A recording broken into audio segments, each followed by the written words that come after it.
thank you for joining us today on Creative Habits Podcast. Um, I really appreciate you taking the time out to speak with me today.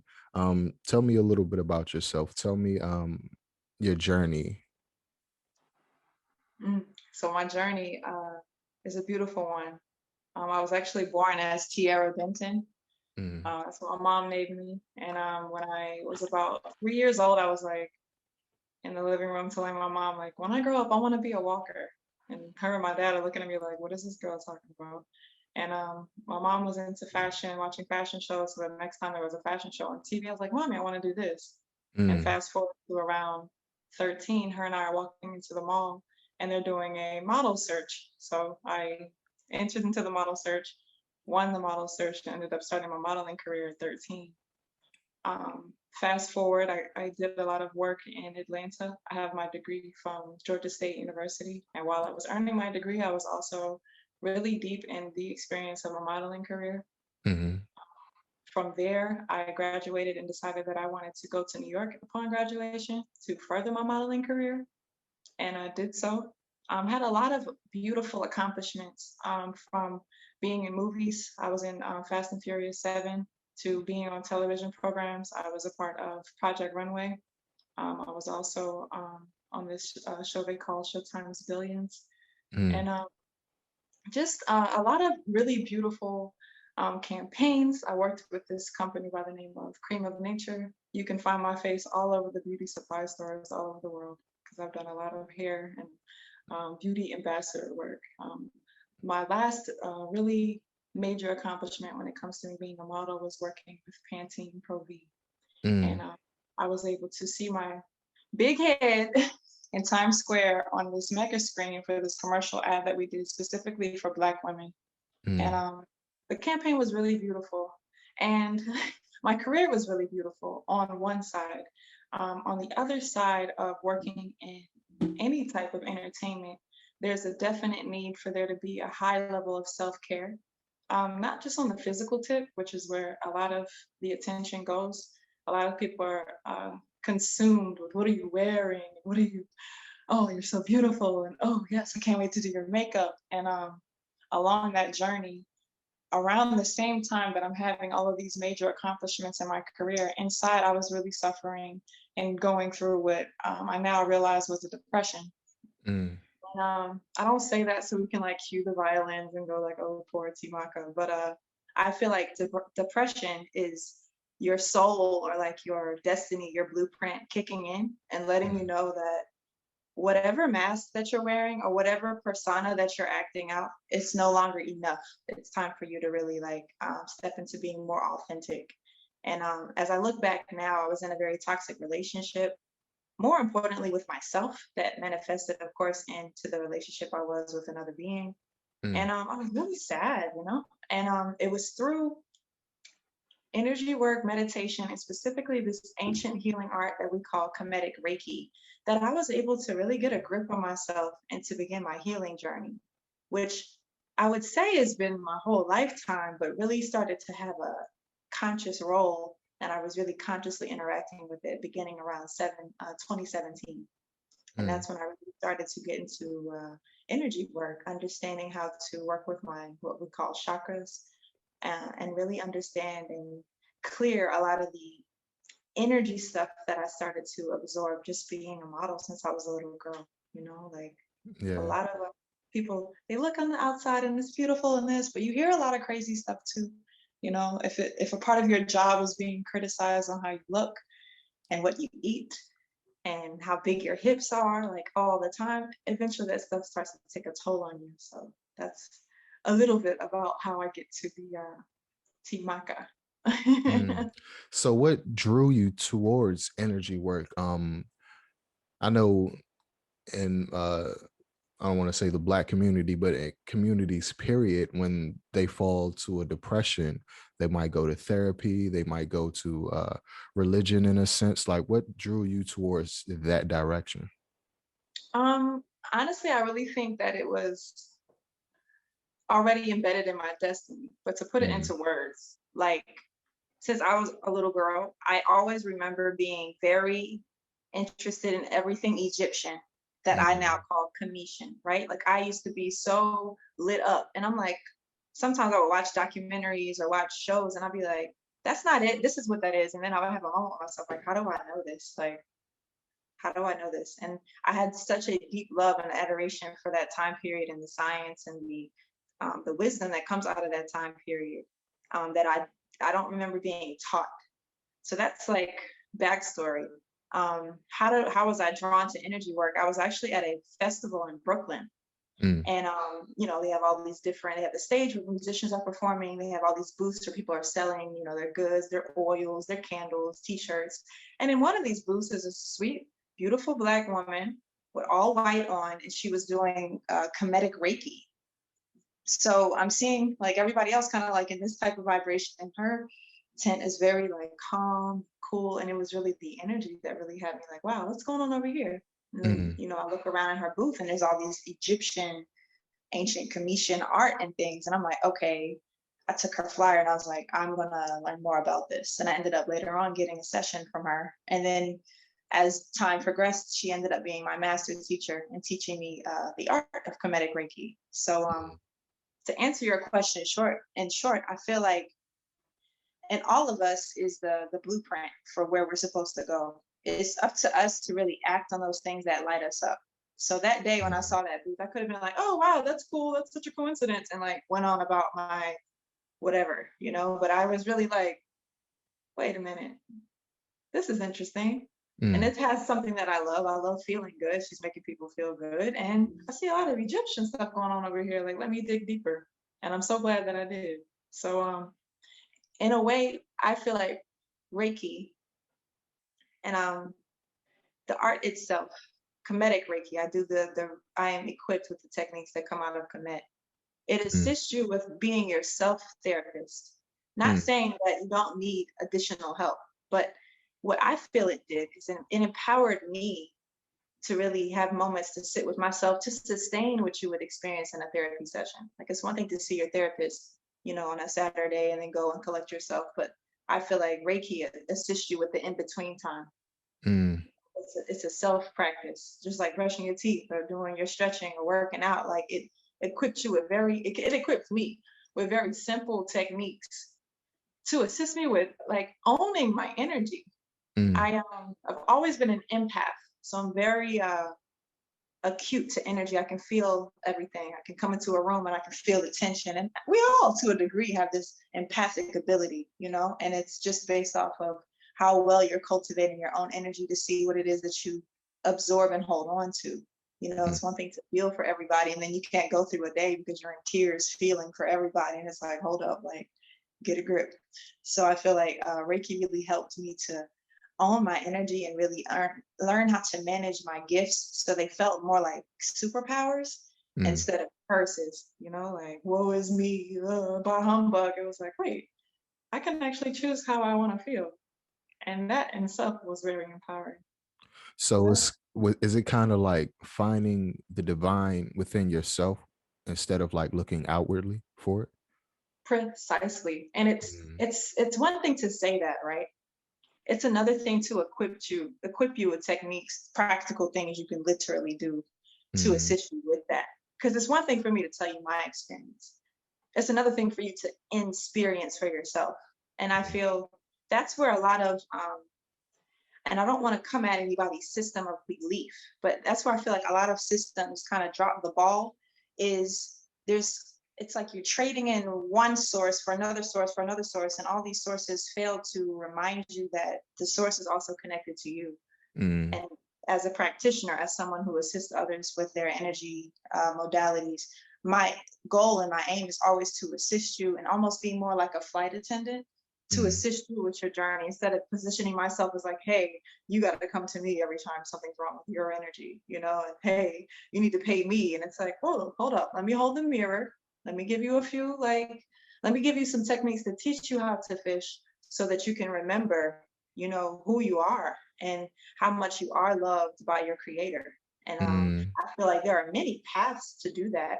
I was very empowered by seeing, when you dig into Commission art, Sumerian art, Nubian art, it's all Black people.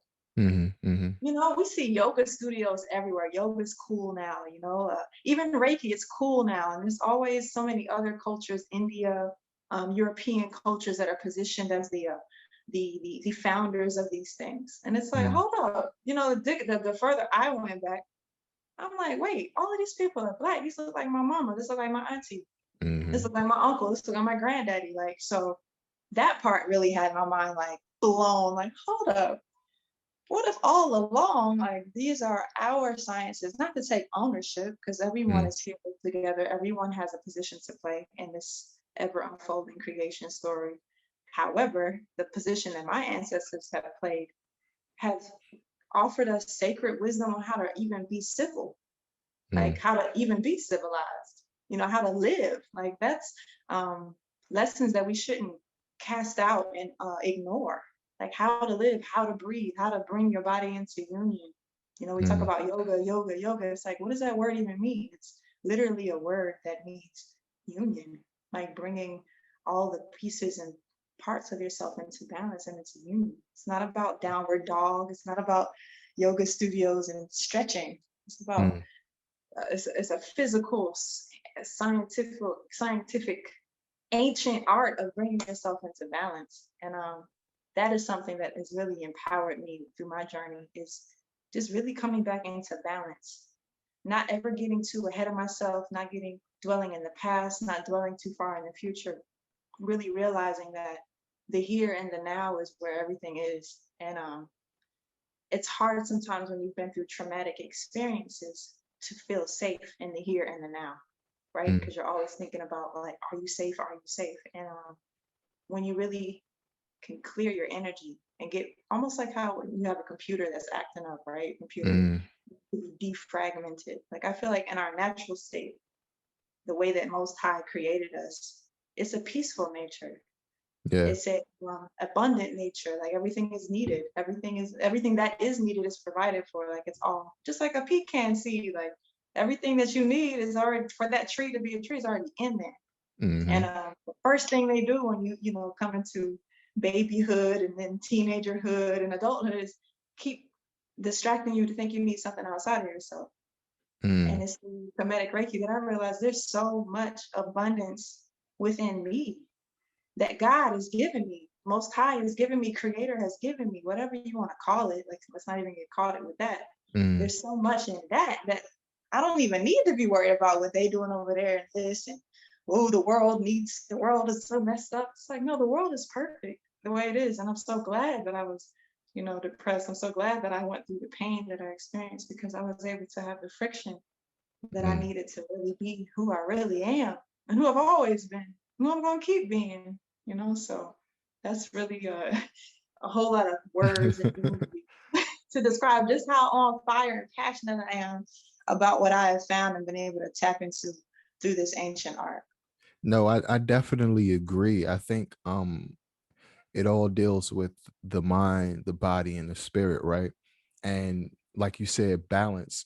Um, we're usually knocked off balance when we are influenced with language, when we are influenced with like, when we're growing up with the limitations that everyone else puts upon us, you know what I mean? And Absolutely. I know, for example, through like martial arts, they practice mind, body, and spirit. You know what I mean? Like if one is not as impactful as all three, like you're off balance. Exactly. And yeah, I definitely agree with that. Tell me a little bit about more about your model journey. Like how was that for you? Like how was navigating through that industry like? It was so, now that I look back, I was like, wow, that was so fast. And it feels like it was a lifetime that I was blessed to live. Mm, Um, Modeling was so, it was amazing. Like there are just like life, there was ups and downs with the journey. But to be mm, honest with you, like if I had the chance to do it again, I would do it again exactly the way that it was done. I was able to really come into, I feel like in our ancient cultures and our ancient societies, there are what we consider rites of passage, right? mm, mm, Into adulthood, into manhood, and into womanhood. And me coming into modeling at 13, when I would in the ancient time back in the village be coming into my, initiations, it was like a non-conventional initiation into what womanhood really is. mm, I was blessed to meet so many different creative people and to really have embedded in my mind so many images, examples, and experiences that my beauty and my creativity can provide me stability. Like, I mm, don't have to do the 9 to 5. I don't have to fit in someone else's definition of something. And of course, also I'm a scholar as well. So it's like you can't play me. Like, I'm not a fool, mm, So it was a really beautiful dance and understanding just how blessed I am to play for a living. mm, A typical day in a model's life is to go to a casting. Castings are much like, and it's funny, it's like spell casting, like magic, right? mm, You go to a casting, and the client, whoever the client may be, let's say the client is uh, MGM Grand. That's a hotel out in Vegas, and I think they have a lot of hands in movies as well. But the client will have a specific archetype that they're looking for a campaign that they're doing. And you go and you do many interviews, and mm, you can have more than one casting in a day. So you get up in the morning and usually it's a bare face. You won't be as colorful as I like to express myself. Usually, and when I was living in New York, a lot of things were black. mm. You wear a lot of black because the point is to be like a blank slate for the client. But modeling, it really assists me with, it's almost like poetry for like, a lot of times people would look at me on the runway and they'd be like, oh my gosh, you give me life, go girl, Mm, yes, oh, she's a model. And it's like, now I see that as like using that platform as being a model for peace, being a model for balance, being a model for good health. um, mm, I worked with so many beautiful people. Like, you see this person and you might just fall out just by how stunning they are on the outside, and then she opens her mouth and starts talking and you're like, "Eh," or just realizing that beauty doesn't necessarily mean that your sanity is intact. mm, Aesthetics, I had a lot of friends and sisters that I collected and connected with as a model who had suffered from drug addictions, eating disorders, mm, um, who are literally like on the brink of always losing their mind, because it's almost on the other side. Again, modeling is an occupation just like anything else, but what comes with that occupation is almost like playing a little bit like Russian roulette with your identity. Like, it's very easy to get caught up in the persona that you're acting, like the part that you're playing as who you are, as opposed to like the consciousness that you are, that's just happening to experience this type of lifestyle. Like, mm. it's kind of easy to get high off your own supply, like, oh well, I'm on billboards and I'm in magazines, so I'm somebody. And it's like, yeah, you're somebody, and so is the homeless guy that's outside in front of McDonald's. He's somebody too. So would you And say that it's easy to lose yourself in that profession? yeah, it's easy to distract yourself into thinking that you're losing yourself, for sure. Mm, There's a lot of distractions. It's fast money, a lot of access to drugs, and people who are just not whole. mm, People who are in positions of power, people who are in positions of, signing off on what this campaign is going to be in this. And the industry is changing as well. Like, it's not what it was when I was even heavily involved. But it's just like anything, it's easy to lose yourself. It's just the catch 22 is it doesn't look like it. On the outside, you look like mm, everything's fine. So that's where it gets to be almost like a little bit trippy. Because it's like you mhm, start to feel guilty about having feelings that aren't necessarily gratitude. Like, oh, you should be grateful, girl. You on billboards. It's like, yeah. And there's something off. Like, I don't feel right. I'm mm, not feeling myself. It's not enough anymore. So that was a bit of my modeling journey. Again, I modeled for, and I still do. Like, it's not over. Like, I'm always going to be gifted in that realm. But I modeled for about 15 years before the wake up call. So mm. that in itself is a lifetime. I was able to do things in that 15 years that some beings will never have the access to do, and I give thanks for that. And I also know that the those crystallizing 15 years also presented me with the most challenging Mm. spiritual experiences that put me in the position that I'm in today, you know. So How is the representation in that field? I know maybe early 2000s you didn't really see too many of us. It might be like one or two in a room, right. but recently there's like a insurge of like representation from all different type of body types, ethnicities, different type of lifestyles. Like how do you feel the change? How do you feel about the change that happens now? Well, I always really subscribe to the old adage that art depicts life, right? Mhm. So it's like life and what it is manifesting will always ripple into the realms of art and entertainment. Mm. And I was able to see it from being within the industry. So when I started out, you're right, there were very limited opportunities for a Black woman of my caliber outside of hair. Like it's like Mhm. every casting that I went to was for hair weave, hair relaxer, hair spray. Like it was like, do we do anything else? Like is everything just hair? But then when you take a pan out and you look, it's like the hair industry is almost like 99.9% funded by Black women Mm. getting hair weaves. But who owns it though? Like where's the ownership? So that Absolutely. part is kind of interesting. I I would notice a bit there. I'm a bit on the taller side. I'm 6'2". Mm. Um, so I was probably the tallest girl at most of my jobs. And even in New York, doing Fashion Week, it would be interesting to find clients at first who were really interested in having me a part of their position. Again, though, like I being in the industry and I've been booking jobs since I started. Like sometimes girls can start and they don't book jobs, for years. It's almost like are you gonna keep doing this? Sometimes they'll stay in the realm of just doing test shoots where you're like still trying to find your look and find your strengths. But Mm. I hit the ground running. So I didn't really have time to be like, oh, there's not enough opportunities. But when I look back, like I do realize that, uh-oh, It's all breakthrough. it's all good. We're gonna let it be free. Take I look back, your breakthrough happened. But when I look back, I realized like there was a lot of kind of being put in the position of beauty and hair for me. My journey was time. heavily involved with beauty and hair, and a great deal of runway too. Once I did move to New York, Mm. but I say I was able to see the representation of all types of people bloom while I was in the industry. I went from where we had to bring a book with our photos into a client to, oh, what's your Instagram?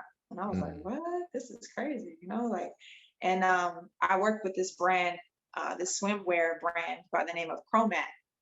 And Chromat is notorious. Becca is the owner of this brand. And she's notorious for booking like all kinds of people for her shows: trans people, black people, orange people, green people, men that identify or men that identify as women, women who now have transitioned into identifying as men. Like her shows were really like a snapshot of like, hey, like everybody's beautiful Mm. and we're going to celebrate it. And her shows always felt like a house party, like I loved working with her, and I send her so much love and light as well. But her shows really helped me to see how important it was for everyone to be celebrated.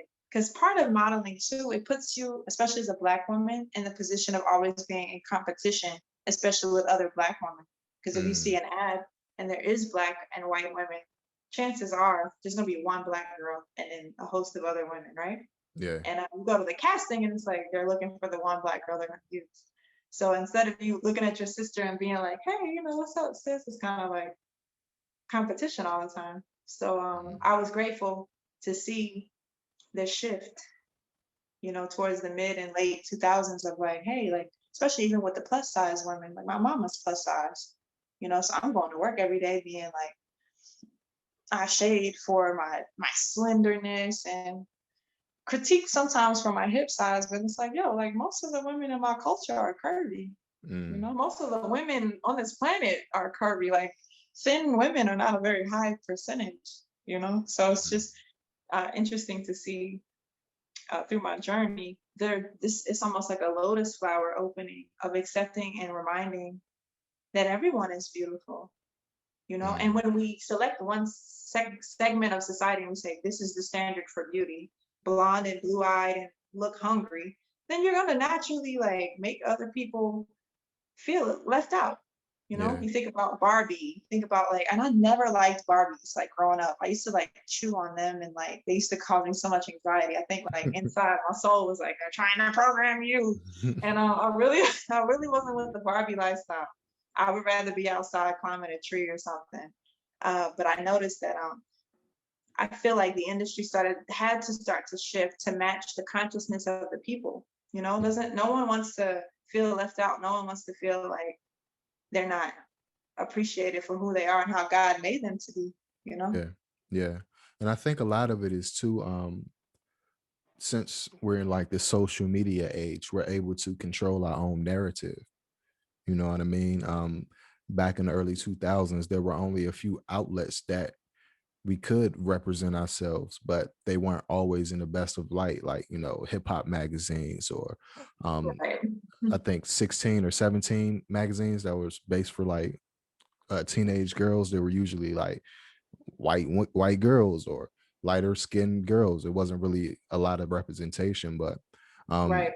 now that we're in this social media age, like we can reach the world within the click of our finger. So I, Right. I think it's a blessing, but it's also dangerous in a sense as well. Oh, of course. I think having control of your narrative is so important. Um, just as a woman that comes from the ancestry that I come from, a lot of my Mhm. ancestors recently, you know, we can go all the way back to the royalty, the geniuses, the birthers of creation and civilization. But, you know, there's a little segment of what we call enslavement. There's a Mhm. little segment of, you know, a lot of the history and a lot of the narratives being distorted Yeah, deliberately. yeah, So by this, design. you know, so it's Mhm. very empowering for there to be a time where you can control your narrative and tell your story and be you and be true, which is one of my favorite affirmations, the affirmation that I use for my business, Abundaverse. Like, I'm Mm, not encouraging anybody to do or be anything other than who they are to be, who they've always been, you know, like wake up that soul inside and be that, as opposed to, you know, trying to be like me or trying to be like someone else that you see and you think that they're somebody because they're on television or, you mhm. know, they got nice jeans or it's like, yo, get out of here with that. Like, let's just get to the level of being authentic. And it's not just like because I say so, it's necessary for our health.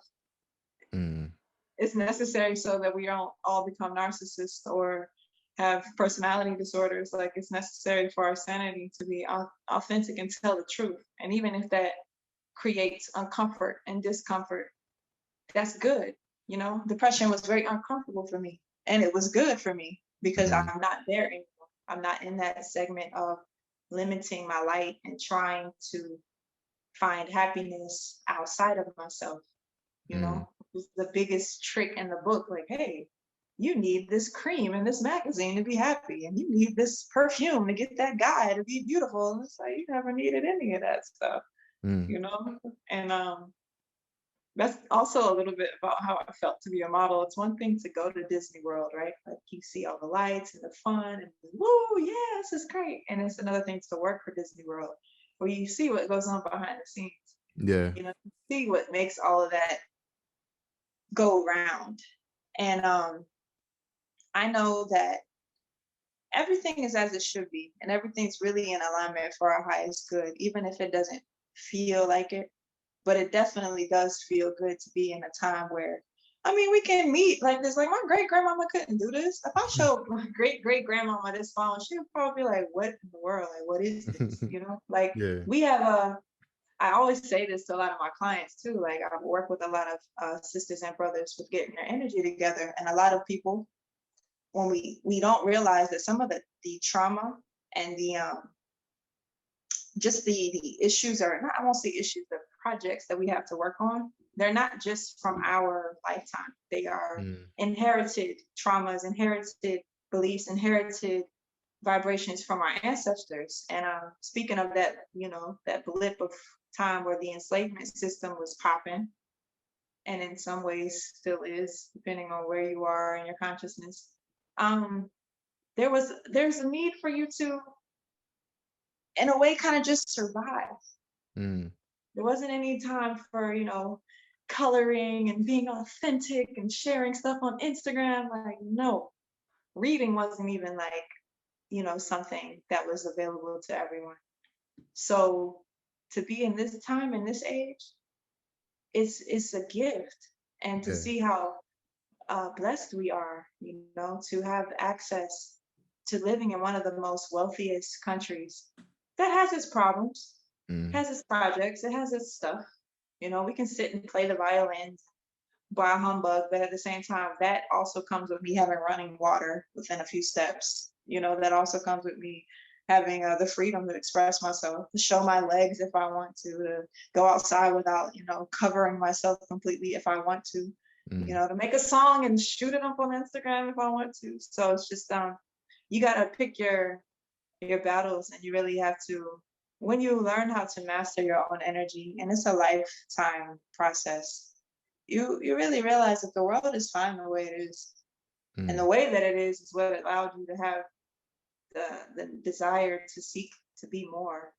And when you be more, you realize you're just being more who you are, Yeah. you know, and Yeah. who your ancestors worked and toiled and sacrificed for you to be. Like, it's time to claim that labor, that our ancestors have put in. It's time to claim, not only, looking at the trauma that they gave us, but looking at the strength that they gave us, Mm. the genius that they gave us, the recipes and the healing and the support that they still give us from the other side. And it's a really good time to be alive. Anytime above ground is a good time, in my opinion. And Yeah. I'm grateful to be here, honestly and true.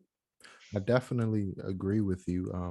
It just saddens me that a lot of our culture, whether it's hip hop or television or movies, what the way it represents us is solely based on trauma. You know, trauma is what sells. Trauma is sexy. Trauma is what makes money. Hmm. And it's stifling in a sense because a lot of us are numb to it and we think this is what life is. You know what I mean? And it's hard to have an awakening like yourself or any of my peers when all you see is what's in front of you. Absolutely. Mm. Absolutely. And that's what puts so much fuel behind what it is that I do. Like, before doing, we gotta really be certain on who we be. Hmm. When we can't be asking people who did who you be from you who you be. And you definitely can't be asking, your trauma ridden peers who you be. It's necessary to ask your creator who you be, Mm. and to be still and to know that that answer will come, and that what we ask for, we really do receive. Hmm.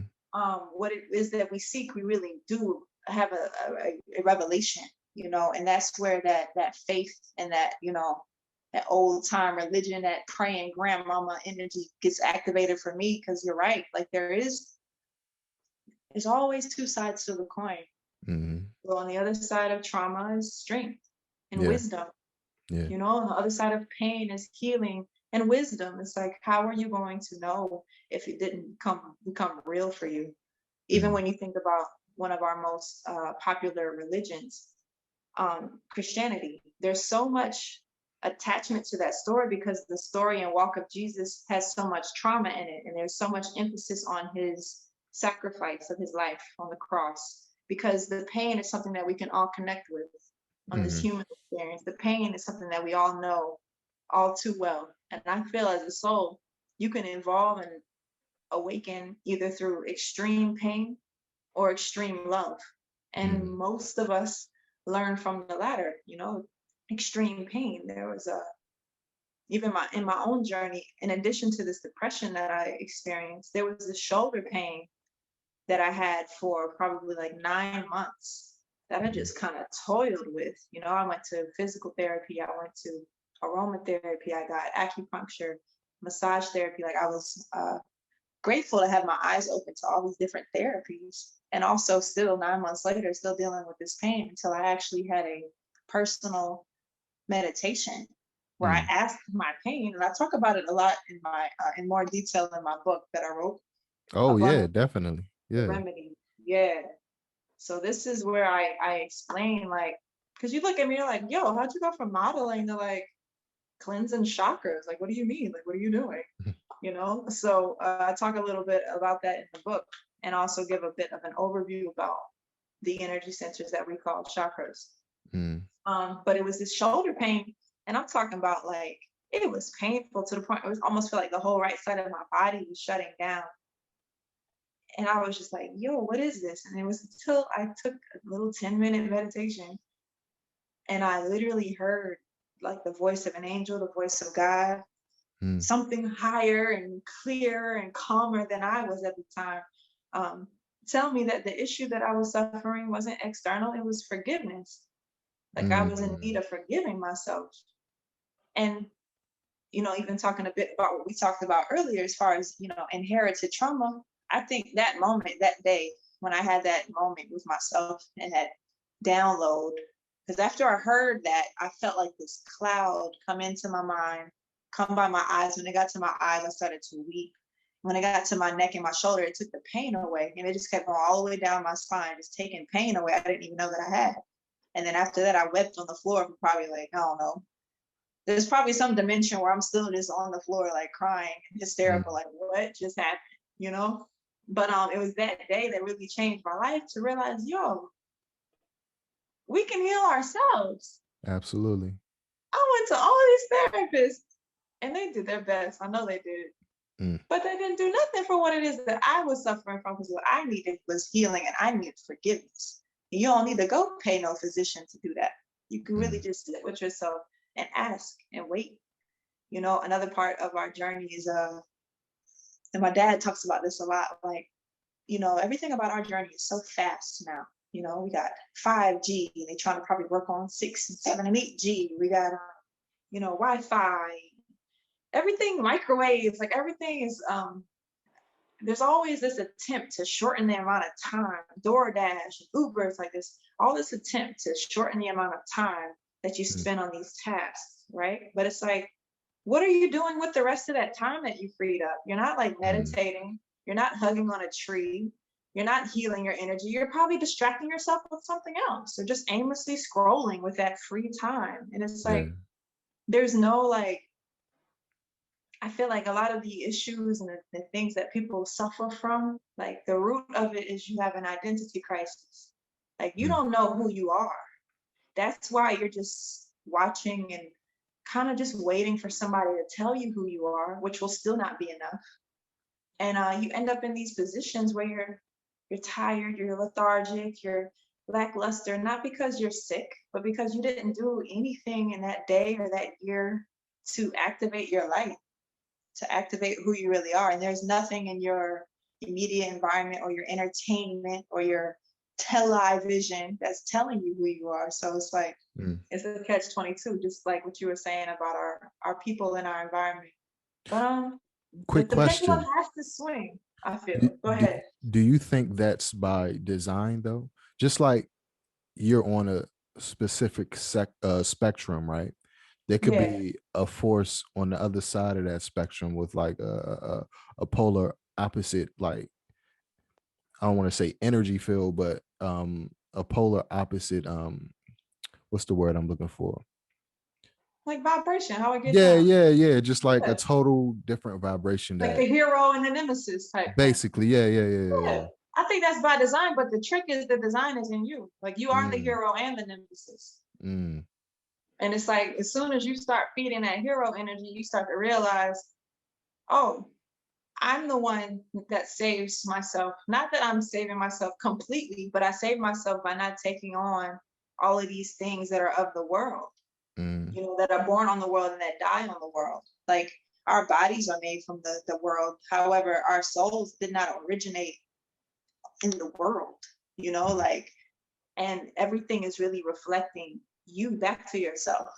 Mm, And it's so easy to get kind of lost in this house of mirrors, man. Like, and that's the thing about modeling. Like, it's this house of mirrors. Everyone's telling you, "Oh, you're great. You're beautiful. Yes, go girl." And it's like, yeah, yeah. And then when the lights go out and you're by yourself, you're like, what's going on? Like, it's got mm, to be more of this. And I feel it's infinite. Like, I am not.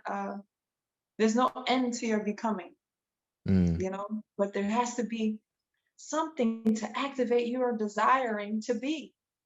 So many of us are doing, so many of us are trying, so many of us are attempting to have all these things that will make us happy. And it's like, that's not it.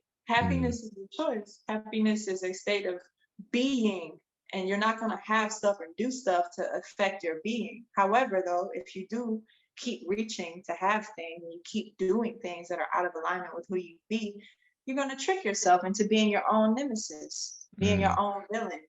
You know, I love to really tap into this work that I am a firm supporter of the work of Ra'un Nefer Amen.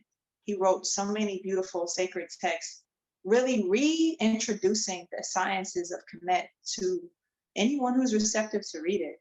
And one of his spiritual texts speaks about the fact that there's really nothing opposing you.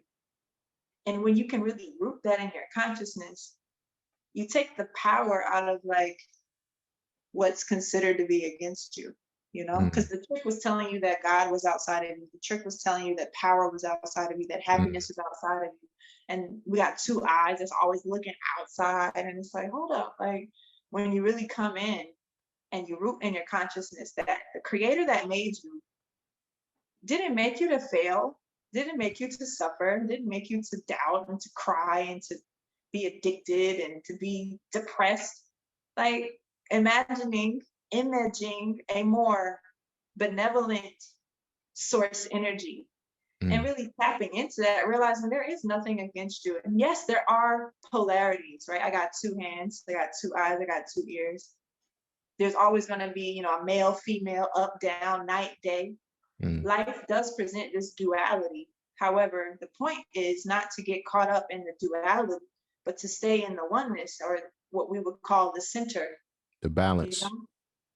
The balance. Like, I'm not moved. Like, there was this one, I don't know if it was from his work or something that I read that I really continue to share with my students, is like, winning the lottery and going bankrupt are actually the same thing.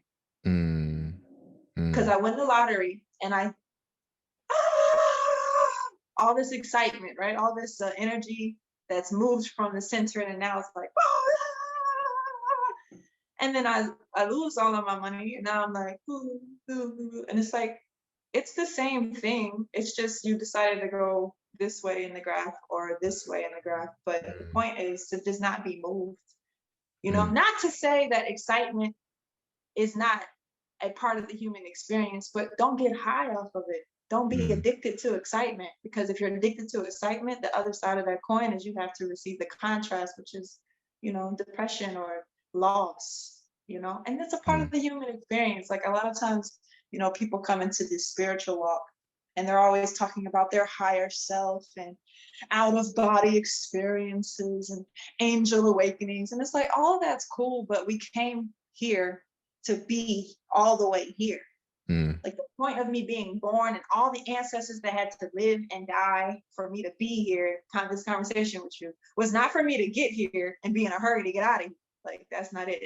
You mm, know, and this whole out of body thing, it's like, it's all just a trick again to keep you from really fully being present, you know. And it's, again, like, I identify as someone who has experienced trauma, and we all have.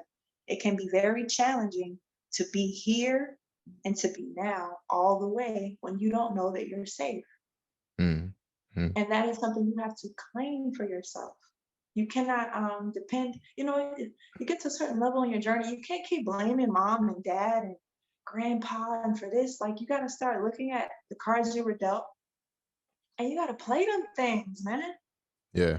Know? Yeah. And compassion is a part of it. I'm very compassionate. But if we all threw our problems on the table, I'm picking mine back up, and going on and playing my cards, So I know that the human experience, life is always gonna just hit you with one of these. And as Yeah. soon as you like got it and you're like, okay, cool, I'm in a good spot, like remix, it's gonna be something else. And I feel that the true happiness and the true peace is one that isn't moved by externals. Mm. It's a day-to-day walk, right? Because if you put a piece of key lime cake in front of my face right now, I'm gonna get a little hype. So it's a day-to-day walk, and I feel that we're in an age and a time where it's so necessary for there to be authenticity, for there to be truth. Truth is eternal. So whether or not my body transitions, the whatever I was and whatever I did in truth is eternal. Mm. Mm. So, in other dimensions and other spaces, my great grandchildren, my great grandmama, like I'm restoring balance by moving in truth. And truth is not something that I have to tell you is true. Truth is one of them things that doesn't even need like a media team and a PR company. Like truth just gonna be what it is. And we Mhm. all know it when we feel it, hear it, and experience it. We all know what truth is, just like we all know what love is. We Mm. all know. It's not, you don't need no book to figure that out. You don't need nobody to love you to figure that out. Like you know it when you experience it, when you feel it. And we're all here together. We're all in this thing together. And I feel we're in a very, very important time of really those of us who have tapped into our truth, shining it in its full brilliance, Mm. fearlessly and fruitfully, because it's necessary for us to integrate all this new energy that we're going to be, coming into. We look at the presidency and the the vibration that we went through in this country in the last what, like 4 years, like that was crazy, like Yeah. just Yeah. seeing just seeing those images on television, and images hold so much power. The left side of your brain is really consumed with words and thoughts and definitions, but the right side is just pictures. And Yeah. meditation, you don't go into meditation like saying a whole lot of words. Like you go in and it's important to focus on an image. So when I think about how powerful imagery is, and I think about my career as a model, how powerful imagery is, it's magic. Mm. It's like always creating. We're always meditating. You're looking at your Netflix, when you're scrolling on the gram, like that's meditation. It's just be very stingy with where you put your attention, because you can see just our presidency the last 4 years is a perfect example Yeah. that everybody not on the wavelength of like love and balance. Like everybody's not there. I And think if you I think a lot go of ahead. that is subliminal programming, though. You know what I mean? Absolutely. To our core as humans, we are extremely tribalist in a sense. You know what I mean? And the powers that be know how to use that tribalism in order to, be divisive or have us go against each other and put that negative energy in situations that seem complex but are extremely simple. Hmm. Absolutely. Absolutely. And the funny thing about even the whole concept of the powers that be is like you the power that be. It's just Yeah. what you gonna do with that power. Yeah. We have so much ancestral trauma that we all are going to come to a level of balance with, because balance is going to be restored. That's just it. And Mm. that's not just because I say so. Like that's just the wave. Like that's what it is. Nature is always coming back to balance. And Mm. there will be there just has to be a restoration. And when the pendulum swings all the way over there and things get a little crazy, it's got to swing back this other way until it kind of just chills out into the center for a minute, and then maybe it might turn up again and swing again. It's just, Mm. again, not being too attached to what's going on outside.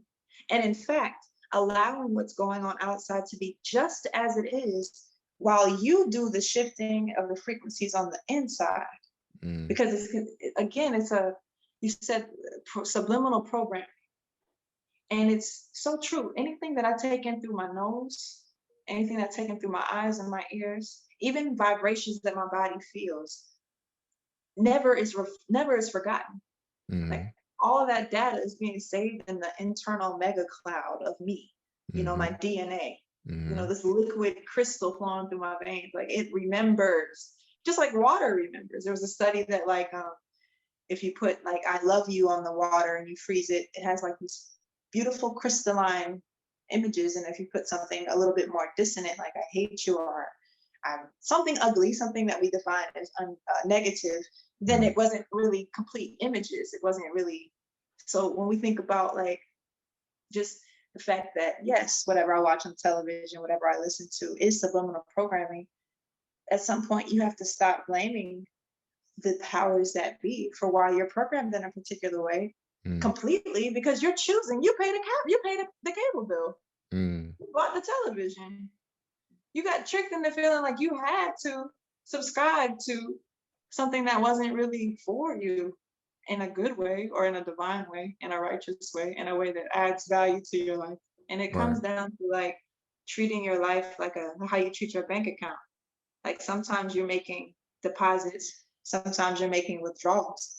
And you got to check every decision that you make, everything that you put your body into, the sacred temple where you reside. Like we don't live in houses and apartment complexes. We live in here. We live in our bodies. This Mm-hmm. is our rental, So taking care of that and being mindful that wherever you put it, is that a deposit or is that a withdrawal? Mm. You know, Is it and nutritional?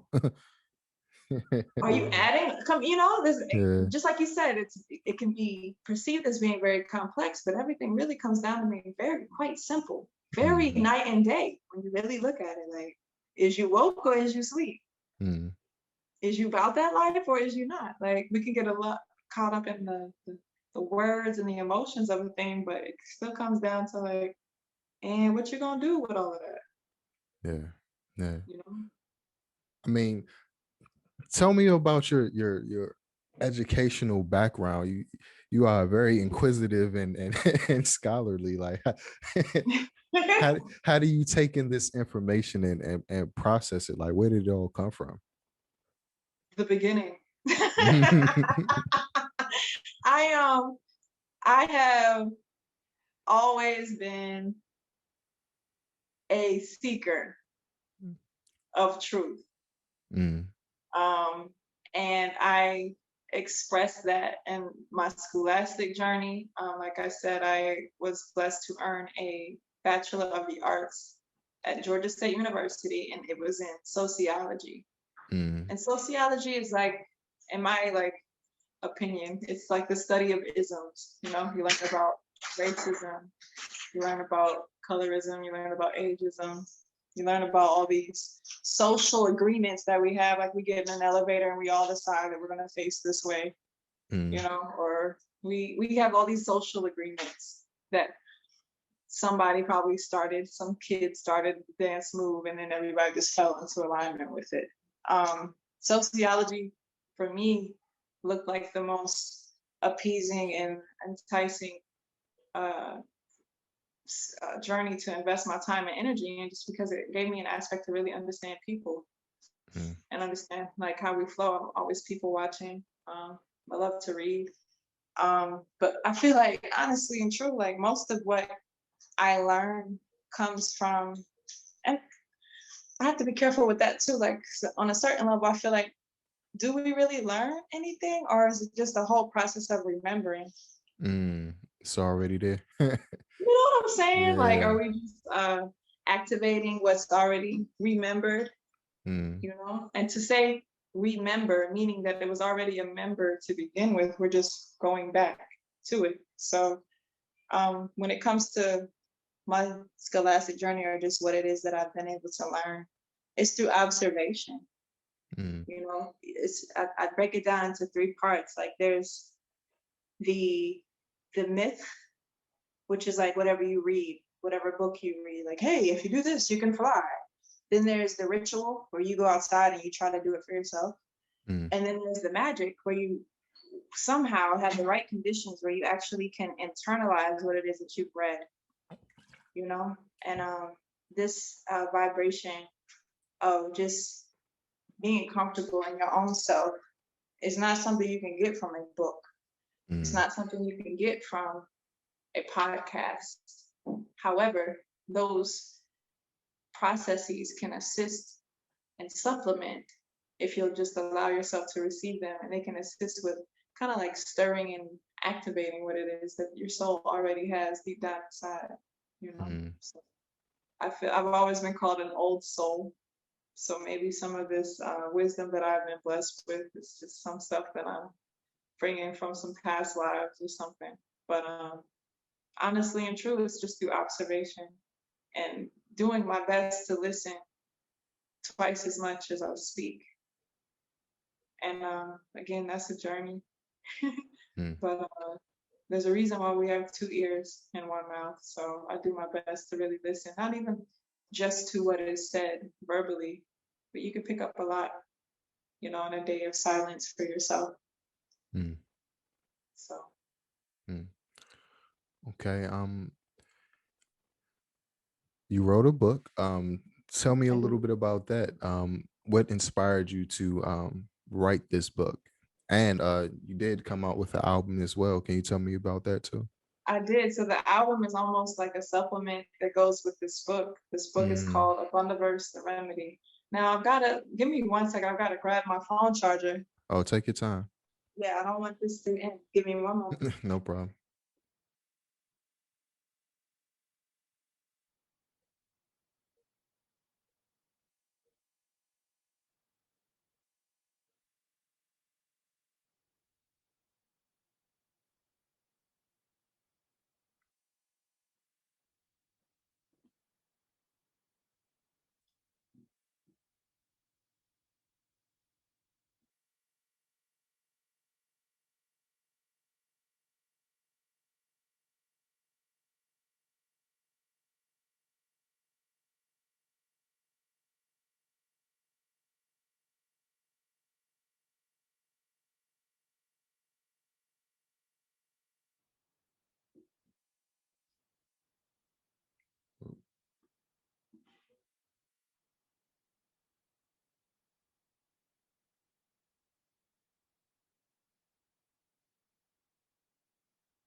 No, I can't. Hold up. Let me see something.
There we go. Yay. Okay. Uh, Yeah, as soon as I said it's about to die, I was like, all right, I'm done. But it's no problem. we were speaking about the book. Yeah, let's talk about your book. So I entitled this book, it's the same name as my company, which is Abundaverse. Mm, And it's Abundaverse the Remedy. So I chose this title as really a straightforward way of expressing what it is that I experienced in myself and desire to share with other people. Um, Everything in this book I created. So from the words, the paintings that you see, and then the cover as well, these are my interpretations of the chakras. mm, And when I painted these original paintings, the original paintings are about, they're 12 by 12 paintings. And I talk about them in the book about just like kind of having this inward battle about like, hey, I can't paint these. Like these have already been decided upon. Like what they look like has already been, authenticated by some yogi in the Himalayas. Like I shouldn't just touch this. And then like my spirit was like, girl, if you don't just create, and this is what you care about creating, so go for it. And mm, each, as I worked on each one of the chakras, or in Kemet, we would call them Arit, or the whole system would be called your Aritu. mm, As I worked on each Arit, I had the associated gemstones. I really focused on the energy within myself, and the intention that I put in was for these to be balancing to the viewer. So we talk about subliminal programming, mm, the magic media. I use that same concept to promote balance and to promote wellness. So each one of these is infused with the Reiki energy of balancing the necessary energy center that you're viewing. And mm. as I'm uh, working on my own energy sensors, I started on these in 2017. I started to have my wake up call. And I was in the phase of moving from New York to Savannah, Georgia, where I live now with my family. And as I was working on each energy center, prior to even painting these, my love for painting came back, my love for singing. These are all things that I participated in as a child. Mm, Theater, acting, as you could tell, I'm very animated. And a lot of these things really started to awaken within me that I pretty much put on the back burner as I was developing my modeling career. So as I'm working on my own energy centers, it was almost like the tea kettle of myself was just overflowing. Was like, yo, I feel like I'm bursting with energy. When it comes to the first level of Kemetic Reiki, you're certified to work on yourself. mhm, And that journey for me was so awakening. And it helped me to really clear a lot of this baggage that I was carrying to really enjoy my life as who I really am and not limiting myself to what I thought I should have been for the support of others. And that's the whole concept behind why I call my company and this book Abundaverse. It's almost as if I'm handing the reader or the viewer a boarding pass to remember that abundance is your nature, not limitations, not being forced into a particular lifestyle if it's not authentic for you. And that same intention as far as healing the chakras that I put into the paintings, I've been in the studio for about, this is working on year 2, working on my first studio album. I have a single out now that's called Nori. Nori is a Creole word that means nourishment. So the song itself is a very soulful offering to anyone who's willing to hear it, just about how our true nature is peace. And we're gonna go through some things while we out here and in Mm, here, but your true nature is peace, and I very passionately expressed that in that song and in the form of nourishment. A lot of they call it music, but a lot of the stuff we hear on the radio is not nourishing. mm, You know, mm, my the old lady in me would always be like, "Oh, I can't listen to this music. You know, where are the OJs? Where's Earth, Wind, and Fire? Like, what is this? It's new age." And I was like, "Okay, let me stop complaining and let me say something. You know, let me mm, be a part of the process." And I love recording music. It's something that I'm so grateful to have the blessing to do. But along the journey of creating my first studio album, this passion came over me to create a meditation album. mm. So with the meditation album, there is a meditation for each one of the chakras.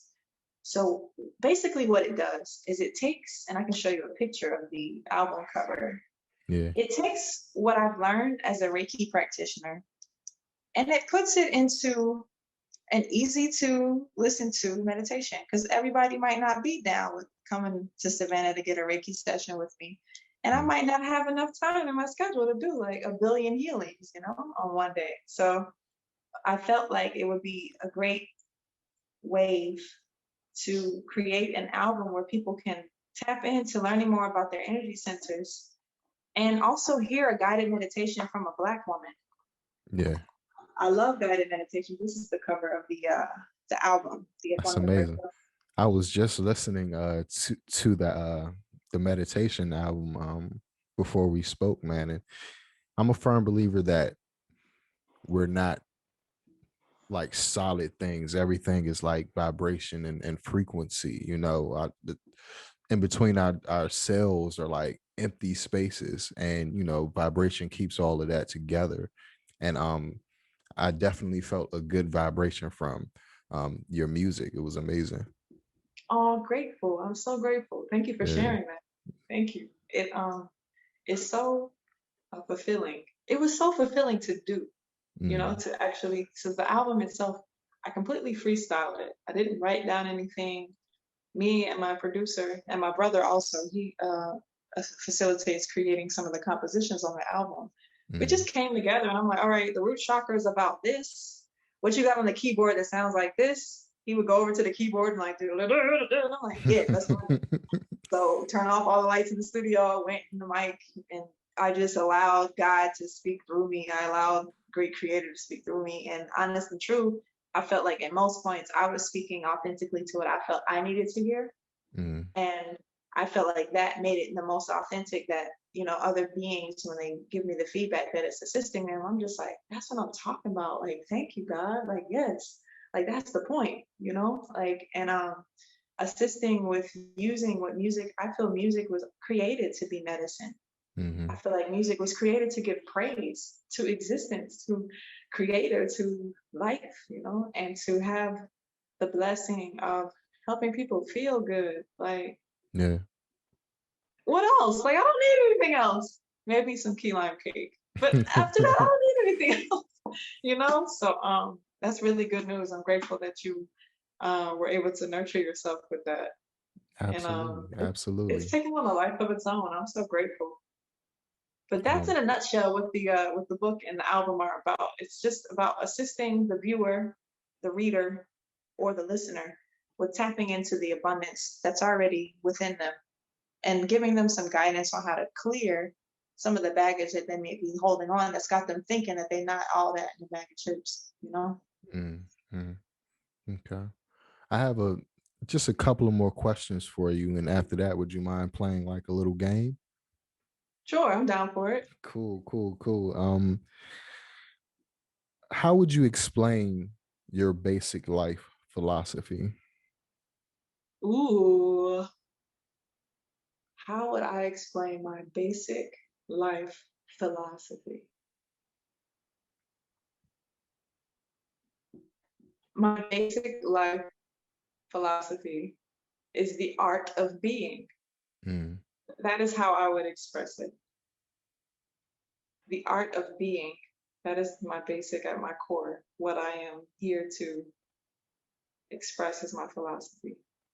Mm, I like that. Thank you. Um, if you had to describe yourself as a flavor, what would it be and why? Sweet and spicy.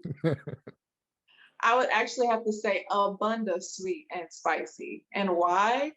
Um, One, those are like my favorite flavors, and I feel like we like what we are, so that's one. But two, like I have a very sweet, compassionate, Mhm. empathetic spirit, and I can get spicy with you too if that's what's needed. Like you can light that fire as well. So I would say like sweet and spicy. That's my flavor.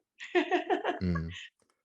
Um, Last one. Are humans obligated to better themselves, and will that make them happier? Are humans obligated to To better better themselves themselves, and will that and go make back? them Mhm. happier? I feel like humans are obligated to better themselves if they choose that obligation. Mm, That free will is in there. So I can't say what you're obligated to do. However, as a human, if you have taken on that obligation to better yourself, I feel you'll already be happy. And whatever it is you do to better yourself will add to that happiness mm, for certain, for certain. So it's like absolutely. you're obligated, however, if that's what you choose. If you don't choose to be obligated, which, we all have an example, a family member or friend who hasn't taken on that challenge just yet. So it's a choice. Mm, absolutely. All right, here is the game. The game is called This or That. You can only choose one, and the whole humanity of the world depends on this one answer. Oh, goodness. What a responsibility. Okay. Electric or manual toothbrush? Manual. Manual. Why? Because, like, brush your own teeth. Like, come on.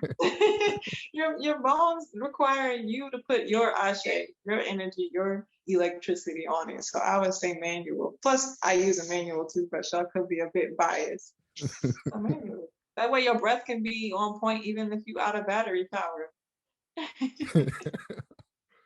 um, I'm not sure what your diet is, but pancakes or waffles, and why? Hmm. I would have to say pancakes. Mm, And the why is it's like sentimental value. My dad made he's into breakfast. My dad is about breakfast, so mm, some of those breakfasts included pancakes more so than waffles. So when I eat pancakes, I think about my dad. So mm. I'll have to go with the not too many though, because they give you the itis so quickly. But yeah, pancakes. Mm. Like the real thick pancakes, or like the stacked up to the ceiling pancakes? No, Which I one? can't do stack to the ceiling. I can't do stack to the ceiling. It's a nice photo op, but I'm into some like maybe some spelt flour, some almond flour pancakes, some fluffy ones. They gotta be fluffy. If they're not fluffy, then like what are we doing this for? Don't nobody Mm. want no cookies. We want pancakes. So yeah, some fluffy Um, pancakes. I agree. Um, Gorgeous eyes or a gorgeous smile? Oh, come on now. That's not fair. But the game is I have to pick one. The whole Hmm. world depends on this one. The whole I world. I will have to just answer for me, and it's gorgeous. Dang, like both of them were so important. I'd have to. Well, we covered the teeth kind of already in the previous question, so I would have to say gorgeous eyes. Um, I feel that our eyes, and many have said this, are the windows to our soul. Mhm. And if I can't see your soul, then we got a problem. So I would definitely say gorgeous eyes. And Yeah. cross my fingers that the smile is gorgeous too. Nice. Last one, sense of humor or sense of style? Sense of humor, please. We can get a makeup artist or a makeover team to get your style on point, but you got to be able to laugh. You have to find the light-heartedness of this journey. You can be Mm, stylish and be like impossible to sit next to just because your energy could be so rigid. mm. Like it's so important that we laugh and find the humor. You know, when you laugh, you're not worried about nothing. You're just trying to concentrate on breathing because whatever you're laughing at is so funny. So I'm really about that humor over the style. That's beautiful. That's beautiful. I just want to thank you again for taking the time out and dropping so many gems. I definitely learned a lot, and I'm sure my our listeners learned quite a bit as well. Um, how can people get in contact? How can they listen to the music, get the book, or maybe get a session if they're in Georgia? Okay, so the cool thing about everything is available on my website. So, and I Mm, also do distance healings as well. So, mm, um, the energy of Reiki is not limited to, in person, although it is very potent in that format. It's definitely not limited. You can do a distance healing, but everything is available via Abundaverse. So that's www.abundaverse.com. That's ABUNDAVERSE.com. mm, And you can find the music links there. You can find the meditation links. You can find an abundance of my art, healing art merchandise. You can find my book there. You can find everything right about me. And most importantly, you can find an example and a reflection of you that's really just encouraging you to be your best self. mm. And you can find all the socials and stuff there too. So I would definitely encourage yourself. I'm sure you've already checked out the site, and I give thanks for that. But anybody who's listening, to take a moment, create a moment to check out abundaverse.com and just see if anything there resonates with you. Yeah, definitely know our listeners will check it out. I just want to thank you again, man. This was great, and once everything is all edited, we'll contact you and let you know when it airs. Okay, excellent. It's been a Cool, cool. pleasure. Thank you for your time. No problem. Thank you. Peace. Have a good one. You too. You too. Go in peace. Thanks.